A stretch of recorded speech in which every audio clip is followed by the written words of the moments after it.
สบายดีเจ้าทุกคนมากินข้าวแรงนำกันมื้อนี้ก็คือว่าหลายข้าวซอยมื้อนี้ข้าวซอยมีแต่ลูกซีนก็จะอยู่ประมาณเกือบ20ลูกละสี่หกแปดสิบสองสี่สิบหกประมาณ20ลูกละเฉพาะลูกซีนเนาะเอามากินนำกันเบิ่งว่าสิใช้เวลาจักนาทีมื้อนี้มีข้าวซอยถ้วยหนึงข้าวเจ้าจานหนึงตำบักหุ่งกับผักที่ว่ากับข้าวซอยก็สิบ่ว่าหลายเนาะสิให้ยามเล็งลองเบิ่งว่าตัวเองสิกินได้ประมาณจักนาที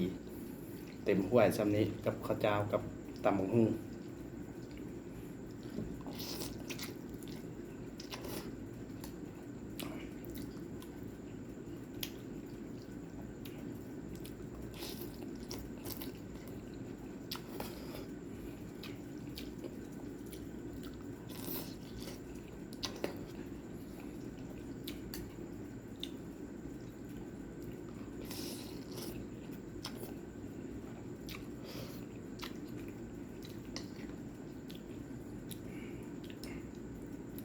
ลูกชิ้น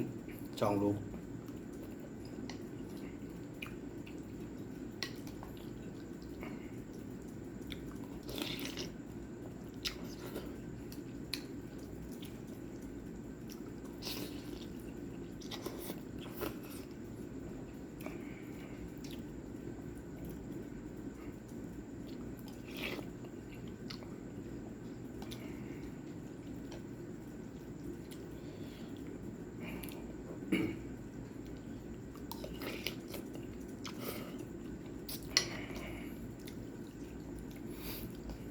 สิพยายามกินเส้นข้าวซอยให้หมดก่อนเนาะมาเบิ่งกันลูกชิ้นว่าสิประมาณจักลูกแท้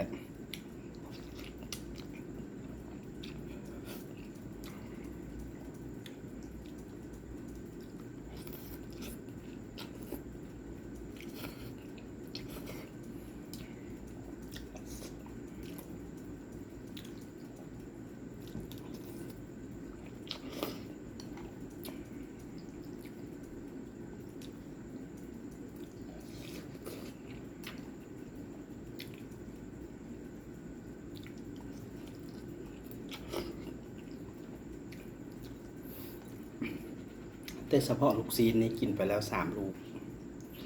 มาเบิ่งกันว่าหมดถ้วยนี้สิมีจักลูก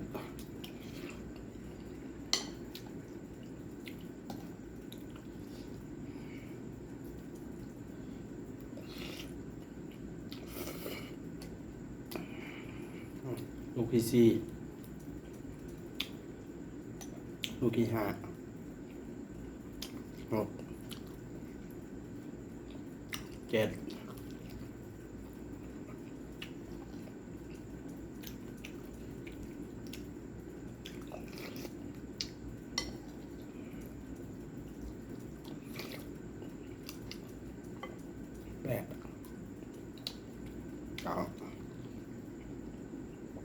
10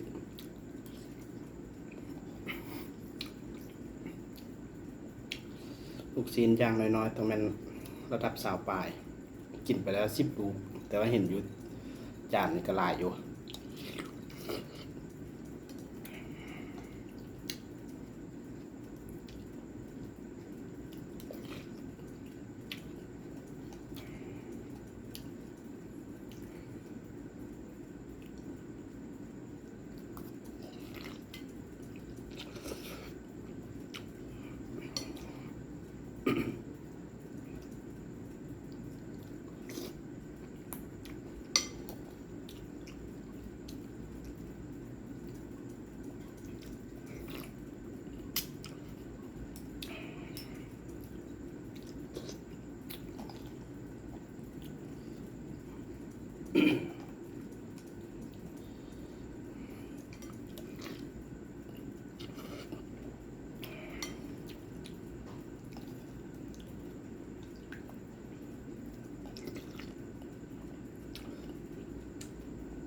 11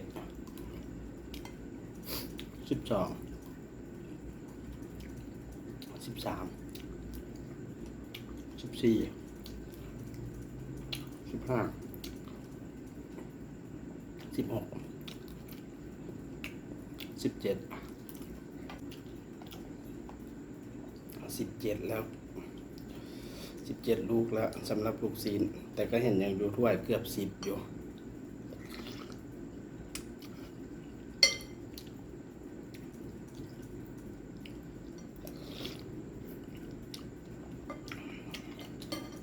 18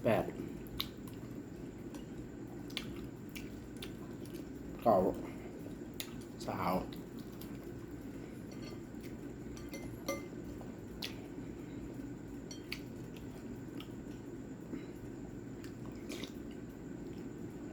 2122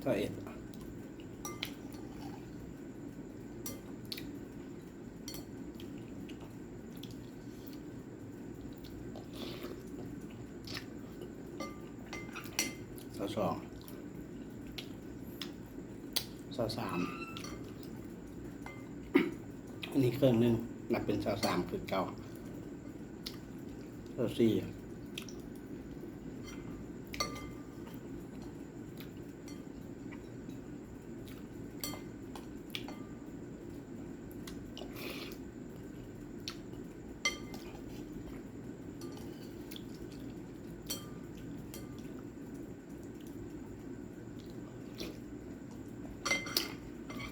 กินผักใส่ในก่อน 25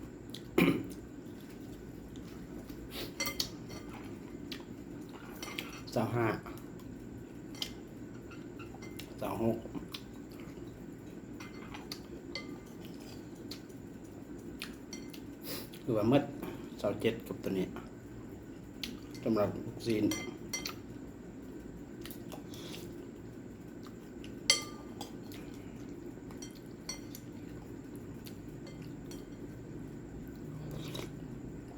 และที่สำคัญข้าวซอยก็มืดเหลือแต่น้ำบ่กิน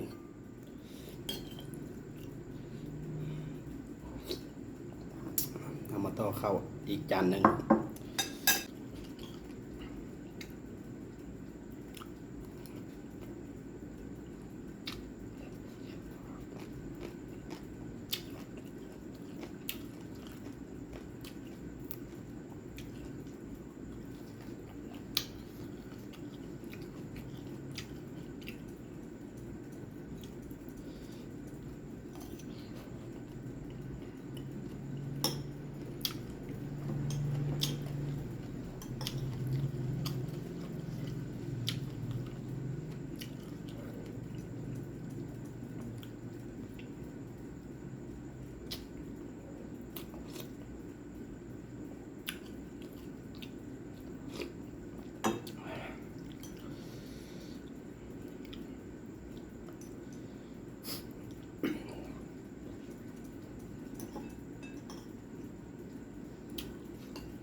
ใกล้ชิมหมดแล้วเนาะเข้ากันเลย